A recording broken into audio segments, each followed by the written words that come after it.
कई बार ज़िंदगी में ऐसा आता है, मौके कई आते हैं, जब ज़िंदगी और मौत कुछ लम्हों का, सेकंड का, मिनट का सिर्फ फ़र्क आता है। अगर किस्मत साथ दे तो शायद जान बच जाए और न दे तो फिर मौत। आज की कहानी बेंगलुरु की एक लड़की की कहानी है। अगर उस रात किस्मत ने उसका साथ दिया होता, पुलिस की वैन बराबर से गुजर रही है, वो लड़की एक कार के अंदर है, उसके मुंह पर हाथ है, पेट पर चाकू रखा हुआ है और कार के अंदर सिर्फ 2 लोग हैं। लेकिन वो ना चीख पाई, न इशारा दे पाई और पुलिस ने भी उस कार को देखा कि सड़क के किनारे पार्क है। पुलिस को लगा कि ये बेंगलुरु शहर है, बहुत सारे लोग कार पार्क करते हैं। हालांकि पुलिस को सोचना चाहिए था, वो ऑड टाइम था, रात के करीब 2 बज रहे थे। लेकिन पुलिस की वो पीसीआर वैन वहाँ से गुजर गई और उसके गुजरते ही एक कत्ल हो गया। कहानी बेंगलुरु की है और ये वो कत्ल है जिसने बेंगलुरु में उस वक्त इतना हंगामा मचाया कि पूरे देश तक इसकी गूंज सुनाई दी थी। निर्भया से पहले की ये दूसरी निर्भया की कहानी थी और इत्तेफाक से ये भी दिसंबर का महीना था। निर्भया 16 दिसंबर को हुआ, ये 13 दिसंबर की बात है। बेंगलुरु में एक लड़की रहा करती थी। 1977 में उसका जन्म हुआ, लेकिन उसकी पैदाइश के हफ्ते भर के अंदर, एक रोज़ घर के अंदर ही उसके फादर जो है वो स्टोव पर कुछ बना रहे होंगे, स्टोव फट गया और उनकी मौत हो गई। चंद दिनों की थी जब पिता की मौत हो गई। परिवार में और कोई नहीं, सिर्फ एक माँ थी। माँ हिम्मत नहीं हारी, उसने बिना बाप की अपनी बेटी को पूरी मेहनत से पाला, शिद्दत से पाला, खुद सब कुछ किया, मेहनत की, नौकरी की और अपनी बेटी को बहुत अच्छी तालीम दिलाई, अच्छे स्कूलों में भेजा, फिर अच्छे कॉलेज में भेजा। नतीजा ये हुआ कि वो पढ़ लिख कर एक सही मकाम पर पहुंच गई। इसके बाद जब उसकी पढ़ाई ख़त्म हुई तब उसने एक मल्टीनेशनल कंपनी में एक बीपीओ को ज्वाइन किया और वहाँ वो काम करने लगी। इत्तेफाक से उसी बीपीओ में एक लड़के से उसे प्यार हो गया और फिर उसने उससे शादी कर ली। अब ज़िंदगी खुशहाल थी, माँ भी खुश थी कि उसकी बेटी अब सही जगह पर है, सेट हो गई है, शादी हो गई है और ज़िंदगी में सब कुछ ठीक चल रहा था। लेकिन 13 दिसंबर 2005 से पहले तक, क्योंकि 13 दिसंबर की वो मनहूस रात जब आई तो उस माँ की पूरी दुनिया ही पलट गई, क्योंकि उस माँ के लिए सिर्फ उसकी बेटी ही उसकी दुनिया थी। एक मल्टीनेशनल कंपनी में बीपीओ में काम कर रही थी वो लड़की।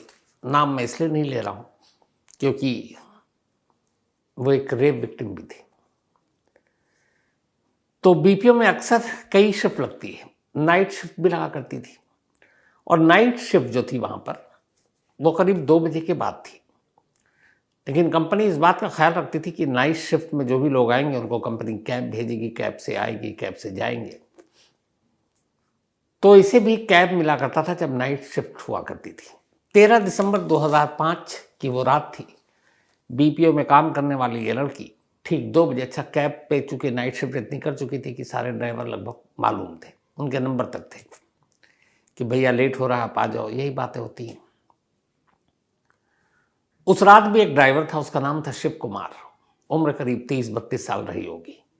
शिव कुमार कई बार उसे छोड़ चुका था, ऑफिस से घर, घर से ऑफिस, लेट नाइट शिफ्ट, बाकी भी फीमेल एम्प्लॉय को छोड़ा करता था।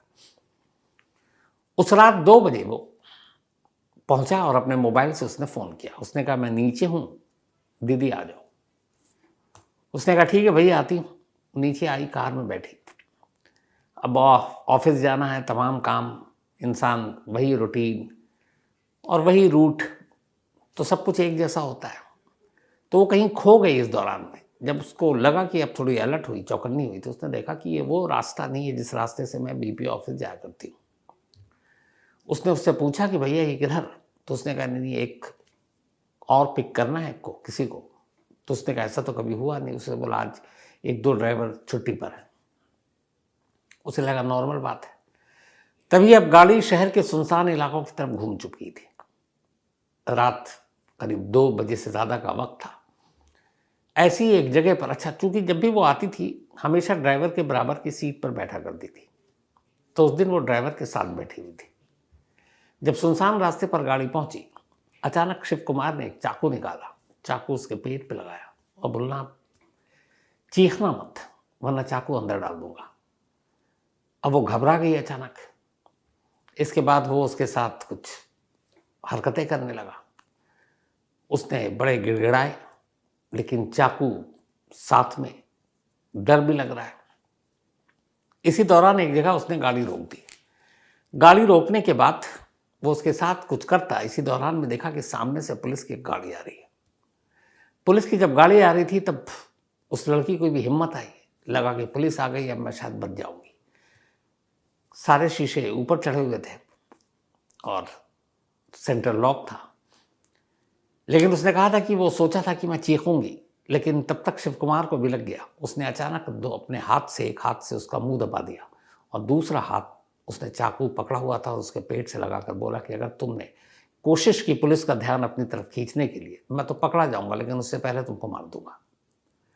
वो डर गई, वो चीखी भी नहीं। उधर पुलिस आई, गाड़ी की अपनी रफ्तार स्लो की, देखा है गाड़ी पार्क है, पता नहीं क्या सूझा, पुलिस वाले गाड़ी लेकर आगे चले गए। वो आगे चले गए, अब दूर दूर तक कोई नहीं था। इसके बाद शिव कुमार ने चाकू के नोक पर उस लड़की का रेप किया। रेप करने के बाद उसका गला काट डाला। फिर वहीं थोड़ी दूर पर एक नाला था, गंदा नाला, और वहां ले जाकर उसने लाश को फेंक दिया। ये सब करने के बाद वो लौट गया, सीधे अपने घर गया, दफ्तर नहीं गया। अब इधर कहानी यह है कि 2 बजे वो अपने घर से निकली, 2:30 बजे तक दफ्तर पहुंच जाना था, 3-4 बज गए। अमूमन जब वो ऑफिस पहुंचती थी तो अपनी माँ को एक टेक्स्ट करती थी। अच्छा, नाइट शिफ्ट में हमेशा माँ जो है तभी सोती थी जब उससे बात हो जाए, लेकिन रात को टेक्स्ट नहीं आया। माँ को लगा कि शायद बिजी होगी और माँ को भी नींद आ गई। सुबह हो गई, माँ ने देखा कोई मैसेज नहीं, कोई कॉल नहीं। माँ ने कॉल किया, मोबाइल बंद। उसने दफ्तर फ़ोन किया कलीग को, हस्बैंड से पूछा, बोला वो तो आज दफ्तर ही नहीं आए। अब ये पहली बार था लाइफ में कि जब वो इस तरह से बिना बताए हुए अपने सुपीरियर, अपने बॉसेस को इन्फॉर्म किया दफ्तर नहीं आए थे। अब सभी लोग घबरा गए, ढूंढने लगे। पता चला रात को किसने पिक किया था। यहीं पे एक कहानी पता चली। पता चला उस रात एक दूसरे ड्राइवर को पिक करना था और जिसकी रोस्टर ड्यूटी लगी हुई थी, उसको बुलाया गया कि भैया तुमने किया, कहाँ है?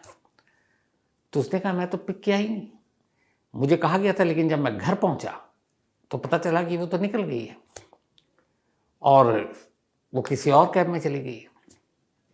अब ये बड़ा अजीब था कि वो जबरन तो गाड़ी में बैठ नहीं सकती, इसका मतलब है कोई ऑफिस की गाड़ी थी। तो यहाँ ये हुआ कि जो भी ड्राइवर था वो ऑफिस का था, लेकिन उसकी ड्यूटी नहीं थी। तो अब ऐसा कौन ड्राइवर है जो बिना ड्यूटी के इतनी दरिया दिली दिखाते हुए घर पहुंच गया था? अब सुबह होते होते मिसिंग की रिपोर्ट, अब उसको ढूंढा जा रहा है। इधर अखबार में खबर छप गई कि एक बीपीओ की लड़की गायब है, लेकिन अभी तक मामला इतना बड़ा नहीं था। अब ये था कि पता नहीं कहीं हो, शायद लौट आए। इधर अब टीवी पे खबरें चल रही हैं कि बीपीओ की एक लड़की गायब, रात को इस तरीके से, कंपनी पे भी उंगली उठा रही है, नाइट शिफ्ट, ये वो, सिक्योरिटी, विमेन सेफ्टी, सबकी बातें हो रही है, लेकिन उसका कुछ पता नहीं चल रहा है। इधर शिव कुमार जो है वो घर पहुंच गया। घर पहुंचने के बाद अब वो घर पे, और सुबह उसने उठकर टीवी खोला, देखा कोई खबर कहीं तो नहीं है। उसने देखा कि एक बीपीओ की लड़की की मिसिंग की रिपोर्ट आ रही है। वो कहीं नहीं भागा, घर पे बैठा हुआ और पूरा दिन टीवी पे खबर देखता रहा। अगला दिन आ गया, अगले दिन भी कहीं नहीं गया, पूरे दिन टीवी पे खबर देख रहा है। दफ्तर गया नहीं वो, लेकिन जहां घर है वहां से भागा भी नहीं। 3 दिन बीत गए, 3 दिन तक लड़की की खबर मिली ना कुछ, और वो 3 दिन तक न्यूज़ देखता रहा और उसे ये एहसास हो गया कि ना लाश मिली है, न ये पता चला है कि किसने पिक किया, कौन कातिल है। तो उसके अंदर थोड़ा कॉन्फिडेंस आ गया, अब वो घर में ही है। इधर पुलिस की इन्वेस्टिगेशन जारी है। अब सेंट्रल क्राइम ब्रांच बेंगलुरु की, उसको ये केस दे दिया गया। अब वो जांच कर रही, उसने शुरुआत से की, मोबाइल के लोकेशन, बाकी चीज़ें। 2005 का कहानी है, याद रखिएगा। अब पुलिस ने दफ्तर से शुरुआत की तो पता चला कि वो दफ्तर तो गया नहीं था। इधर कॉल डिटेल निकाला तो पता चला कि एक और नंबर उस वक्त रात को आया था। जब निकाला गया तो पता चला ये इसी बीपीओ कंपनी के एक और ड्राइवर का नाम है, उसका नाम है शिव कुमार। अब पूछा गया शिव कुमार कहाँ है, तो पता चला वो तो आ ही नहीं रहा, जब से वो गायब हुई है। पुलिस का शक सीधे उसी पर। पुलिस को लगा कि वो भाग गया होगा, वो उसके गांव और गांव के घर के सबके नंबर निकलवा रहे हैं। जो लोकल नंबर था वो भी था एड्रेस, लेकिन पुलिस ने कहा आप कहाँ, वो यहाँ होगा। एक टीम गांव की तरफ दौड़ा दी गई, बाकी मुखबिर लगा दिए गए। फिर एक पुलिस वालों का ख्याल आया चलो कम से कम घर पे झांक लेते हैं, कोई तो होगा। पुलिस घर में पहुंचती है, शिव कुमार अंदर बैठा हुआ है बेखौफ। पुलिस भी हैरान कि ये भागा क्यों नहीं है। पुलिस आई तो एकदम अनजान क्या हुआ, तो उसने कहा ऐसे ऐसे तुम्हें, चलो तुम उसको लेकर गए। बोला नहीं, मैंने तो पिक ही नहीं किया। पुलिस ने कहा वो गायब है, इसमें तुम्हारा हाथ है। उसने बोला मेरा कोई हाथ, मैं जानता ही नहीं हूँ। फिर वही कि अगर साहब मैं जानता तो मैं भाग जाता, अगर मैं गुनहगार होता। मैं तो अपने घर पे हूँ। तो ऑफिस क्यों नहीं गया? उसने कहा मेरी तबीयत ठीक नहीं थी। अब पुलिस उसको उठाकर सेंट्रल क्राइम ब्रांच के दफ्तर ले आई, क्योंकि और कोई शक के घेरे में था नहीं सवाए उसके। अब पुलिस उससे पूछताछ करी और वो लगातार घंटों पुलिस से एक ही चीज़ कह रहा है कि मुझे इस बारे में कुछ जानकारी नहीं। अब पुलिस को खुद पे शक होने लगा कि यार गलत आदमी को उठा लिया, इसलिए कि एक तो ये भागा नहीं, जबकि इसको भाग जाना चाहिए था। दूसरा ये लगातार कह रहा, उसको मारा पीटा भी, तब भी कह रहा साहब मेरे को तो कोई जानकारी नहीं है। अब पुलिस को लगा कुछ गड़बड़ है, लेकिन फिर लगा पुलिस को कि नहीं, कई चीज़ें मेल खा रही हैं कि यही हो सकता है। बाकी सारे स्टाफ को बाहर कर दिया गया। अब 3-4 सब इंस्पेक्टर, इंस्पेक्टर रैंक के जो सीनियर अफसर से बाहर हो गए, उनको इशारा दिया गया कि अब तुम अकेले में बात करो। अब वो लोग पहुंचते हैं कमरे में, सारे हट्टे कट्टे। उसका आखिरी राउंड की बातचीत होती है। कहते हैं सुन, अगर तूने सच बता दिया तो तुझे मौत की सज़ा से तो हम बचा लेंगे, या सज़ा कम हो जाएगी। मौत की सज़ा नहीं, मतलब सज़ा से बचा लेंगे, तेरी हम हेल्प करेंगे। लेकिन अगर तूने झूठ बोला और नहीं कबूल किया तो तुझे हम उठाया है, हम लोगों ने, किसी को पता नहीं, तुझे हम वैसे ही मार देंगे। उन लोगों के हाव भाव को देखकर अब शिव कुमार पहली बार डरा। उसे लगा कि ये कुछ भी कर सकते। फिर उसने कहा ठीक है मैं सच बताता हूँ। उसने कहा हाँ, 13 दिसंबर की रात मैं घर गया था, मैंने ही पिक किया था। बोला फिर कहाँ है अब वो? तब उसने बताया कि अब वो इस दुनिया में नहीं है, मैंने उसे मार डाला। पुलिस ने कहा लाश कहाँ है? उसने कहा चलिए बताता हूँ। फिर वो वही बेंगलुरु के आउटस्कर्ट पे ले गया, सुनसान जगह पर, सड़क किनारे एक नाला। वहाँ बुलाया गया बाकी लोगों को, नाले के अंदर जाकर लाश ढूंढो। ज़्यादा मुश्किल नहीं आई, लाश मिल गई। लेकिन 3 दिन हो गए थे, पानी में 3 दिन रहने की वजह से लाश फूल चुकी थी। लेकिन शिनाख्त करना मुश्किल नहीं था, वो लाश उसी लड़की की थी। इसके बाद पोस्टमार्टम हुआ तो पता चला कि कत्ल से पहले उसके साथ रेप हुआ था, यानी रेप एंड मर्डर का केस था ये। अब जब ये खबर अखबार में आई, रेप एंड मर्डर और बीपीओ लड़की की, जो गुम लड़की थी, उसकी सच्चाई, पूरे बेंगलुरु में एक ज़बरदस्त गुस्सा इसलिए कि बेंगलुरु जैसा शहर जहाँ हज़ारों नौजवान रोज़ी रोटी, चूँकि उसको सबसे बड़ा आईटी हब माना जाता है, आईटी के जितने लोग हैं नौकरी के लिए बेंगलुरु का रुख करते हैं। दिल्ली जैसे शहर तो विमेन सेफ्टी के नाम पे बदनाम है, लेकिन बेंगलुरु कम से कम नहीं था 2005 तक। लेकिन इस एक इंसिडेंट ने बेंगलुरु का चेहरा बदल दिया। सरकार पे भी प्रेशर आया। इसके बाद बहुत सारी चीज़ें हुई जो निर्भया में हुआ था कि हर BPO company late night shift में महिलाओं के लिए ये करेगी, हर कैब के साथ एक गार्ड जाएगा, बहुत सारे चीज़ें बदली। लेकिन गुस्सा भी था। फिर पूरे नेशनल मीडिया में ये खबर आई। अब उधर पुलिस ने पूछा कि अच्छा ये बताओ, तुम उसी जगह पे ड्राइवर का काम करते थे, तुमने कई बार उसको छोड़ा, वो भैया बोलती थी, दीदी बोलते थे तुम, तो ऐसा क्या हुआ कि उस रात तुम्हारी ड्यूटी नहीं थी? तो उसने बोला हाँ उस रात मेरी ड्यूटी नहीं थी। फिर उसने कहानी बताई। उसने कहा कि करीब 10 दिन पहले उसकी बीवी, और उसकी शादी भी कुछ वक्त पहले हुई थी, झगड़ा हुआ और वो गुस्से में मायके चली गई। बोला 10 दिन से मेरी बीवी मेरे घर पर नहीं थी, और जब घर पर नहीं थी तो फिर मुझे लगा कि मुझे किसी लड़की के साथ ज़बरदस्ती करनी चाहिए। तो बोला मैंने ऐसे ही सोचा। फिर अचानक ख्याल आया इस विक्टिम के बारे में, क्योंकि इससे पहले वो रात को कई बार उसे छोड़ चुका था, तो कहीं ना कहीं वो उसको अच्छी भी लगती थी। तो उसने कहा लेकिन जब बीवी नहीं थी 10 दिन के लिए, तभी ये मेरे अंदर ये भावना और ये ख्याल आया। तो उस दिन मेरी ड्यूटी नहीं थी, लेकिन मुझे मालूम था कि वो कैब कितने बजे पहुंचेगी। मैं उससे पहले ही पहुंच गया और मैंने अपने मोबाइल से फ़ोन कर दिया कि दीदी नीचे आ गया हूँ, और वो गाड़ी में बैठ गई। उसके बाद मैं सुनसान जगह ले गया। मुझे ये पता था कि मैं रेप करके छोड़ूंगा तो पकड़ा जाऊंगा, क्योंकि वो गवाही दे देगी, इसलिए मेरे पास कोई रास्ता नहीं था। रेप के बाद मुझे मारना ही था और मैंने मार दिया। फिर उससे पूछा कि तुम भागे क्यों नहीं। उसने कहा मैंने ऐसा एक भी सबूत छोड़ा नहीं कि पुलिस मुझ तक पहुंचती, तो मैं इसलिए बेखौफ। और फिर दूसरा ये भी था कि मैं घर पे रहता तो कम से कम पुलिस आती भी तो मेरे फेवर में होता कि देखो ये भागा नहीं है, ये तो यही है, तो मैं बेकसूर हूँ। तो इसी वजह से मैं भागा नहीं, ताकि मैं अपने आप को और बेहतर सेव कर सकूँ कानून की नज़र में। अब जब ये सच्चाई सामने आई, इसके बाद पुलिस ने एक चार्जशीट तैयार की। चार्जशीट तैयार करने के बाद अदालत में पेश किया गया। जब अदालत में पेश किया गया तो ये वो मुकदमा था जिसने बेंगलुरु में उस वक्त काफ़ी सुर्खियाँ बटोरी थी। और फिर ये मुकदमा चलता रहा बेंगलुरु में, और उसके बाद वहाँ की लोकल कोर्ट ने अपना फैसला सुनाया। 6 अक्टूबर 2010, यानी कि 5 साल के इस इंसिडेंट के बाद 6 अक्टूबर 2010 में जो सेशन कोर्ट है उसने शिव कुमार को उम्र कैद की सज़ा दी। उम्र कैद टिल डेथ, बाहर नहीं आएगा। और इस दौरान में ये भी कि इसको कोई पेरोल नहीं मिलेगा, क्योंकि गुस्सा इतना था। शिव कुमार ने सेशन कोर्ट के फैसले को कर्नाटक हाई कोर्ट में चैलेंज किया। अब ये मामला कर्नाटक हाई कोर्ट में पहुंचा। फिर कर्नाटक हाई कोर्ट ने अपना फैसला सुनाया। कर्नाटक हाई कोर्ट ने सेशन कोर्ट के इस फैसले को बरकरार रखा और कहा कि ऐसे क्रिमिनल के लिए, ऐसे रेपिस्ट के लिए, ऐसे कातिल के लिए कोई रहम नहीं होनी चाहिए। तो सेशन कोर्ट के लाइफ इम्प्रिजमेंट टिल डेथ के उस फैसले को बरकरार रखा, कोई भी रियायत देने से मना कर दिया।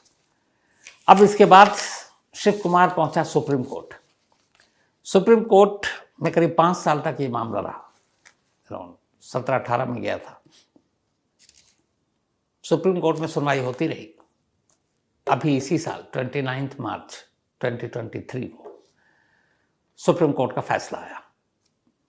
2005 से वो शिव कुमार जेल में था। 15 और 3 18 साल हो चुके थे। 23 में ये फैसला आया। सुप्रीम कोर्ट ने सेशन कोर्ट और high court, Karnataka high court, और ये कर्नाटक हाई कोर्ट और सेशन कोर्ट में ये पहला मामला था जिसमें सेशन कोर्ट के फैसले को कर्नाटक हाई कोर्ट ने न सिर्फ बरकरार रखा बल्कि लाइफ इम्प्रिजमेंट विदाउट पेरोल। इससे पहले ऐसा फैसला कभी नहीं आया था। तो शायद लोगों के सेंटिमेंट्स को देखते हुए भी ये कड़ा फैसला लेना पड़ा था। लेकिन जब ये सुप्रीम कोर्ट में मामला पहुंचा तो 29 मार्च 2023 को सुप्रीम कोर्ट ने कर्नाटक हाई कोर्ट और वहाँ के सेशन कोर्ट के फैसले को थोड़ा सा बदल दिया। उन्होंने कहा कि शिव कुमार ने जो जुर्म किया वो संगीन तो है, लेकिन ये उसका पहला जुर्म था और कानून की नज़र में हर एक गुनहगार को सुधरने का एक मौका मिलना चाहिए। तो ये जो लाइफ इम्प्रिजमेंट है टिल डेथ, इसको कम करके 30 साल की इसकी सज़ा कर देते हैं। मतलब 30 साल के बाद वो आज़ाद हो जाएगा। और सुप्रीम कोर्ट ने अपने फैसले में ये 30 साल करने की वजह यही बताई कि हर मुजरिम को सुधरने का एक मौका मिलना चाहिए। 2005 से वो बंद है। इस वक्त भी वो बेंगलुरु के एक जेल में है और हम 2023 में हैं, यानी 18 साल हो गए। सुप्रीम कोर्ट ने 30 साल कर दिया है, यानी 18 और 12 साल और बचे। 2023 और 12 2035 में वो रिहा हो जाएगा। 30 साल में 30 साल के करीब और जोड़ दीजिए तो वो जब रिहा होगा तब करीब उसकी उम्र होगी 60 साल। सवाल ये है कि एक ऐसे रेपिस्ट, ऐसे कातिल को 60 साल के बाद आज़ाद किया जाना चाहिए। क्या ये सही है? ये फैसला आप लोगों पर छोड़ता हूँ। तो फिलहाल कहानी में इतना ही, लेकिन कहानी ख़त्म करूँ उससे पहले वही अपना सिलसिला। आज एक तो हमारी टीम में सुनील कुमार मौर्य, इनका बर्थडे है। इधर लगातार टीम में बर्थडे ही बर्थडे चल रहा है, तो हैप्पी बर्थडे सुनील, हमेशा अच्छे रहो, खुश रहो। इसके अलावा चैतन्य दसानी, इनका भी जन्मदिन है, तो हैप्पी बर्थडे चैतन्या। और ये भेजा है भाविका दसानी जी ने, उनके बेटे हैं ये, और इस वक्त चैतन्या साउथ अफ्रीका में है, दूर है, तो मिस भी कर रहे हैं, जाहिर सी बात है। पर भाविका जी ने बहुत अच्छी बात लिखी चैतन्य के बारे में, किस तरह अपने परिवार को संभालने के लिए वक्त से पहले चैतन्य ने नौकरी की और अब अपने घर की देखभाल कर रहे हैं। तो मैं यही चाहता हूं कि हर औलाद माँ बाप को ऐसा ही मिले। प्रियंका बतुल, इनका भी बर्थडे है, तो हैप्पी बर्थडे प्रियंका। और ये भेजा है रोहित बरकाडे ने। साथ ही श्वेता गौड़, इनका भी आज जन्मदिन है, तो हैप्पी बर्थडे श्वेता। और ये भेजा है विशाल, ईशान, अयान, नेहा, लक्ष्मी और उदयवीर जी ने। साथ ही सिद्रा हुसैन, इनका बर्थडे गुजर गया, पर जो इनके भाई साहब हैं सुहान हुसैन, वो भूल गए। अब जब भूल गए तो सजा तो मिलेगी। तो अब जो सिद्रा है इनकी बहन, वो इनसे नाराज है। तो कोई बात नहीं सिद्रा, हैप्पी बर्थडे। अब लड़ाई बहुत हो गई, अब माफ कर देना, अगले साल बोलना कि बस भूले नहीं। साथ ही गणेश शर्मा, इनका भी 4th को था, तो belated happy birthday Ganesh ji. इसके अलावा फरहत रईस और वसीम अहमद की आज मैरिज एनिवर्सरी है, तो आप दोनों को शादी की सालगिरह की बहुत बहुत मुबारकबाद। साथ ही मीनल और विलियम, इन दोनों की भी आज मैरिज एनिवर्सरी है, तो आप दोनों को मैरिज एनिवर्सरी की बहुत बहुत बधाई, मुबारक, कांग्रेट्स। और ये भेजा है देविका एंड भूषण जी ने। तो आज कहानी में इतना ही। अब आपसे मुलाकात होगी कल रात 9 बजे किसी नई कहानी के साथ। तब तक अपना ख्याल रखिएगा, अपनों का ख्याल रखिएगा। Thank you.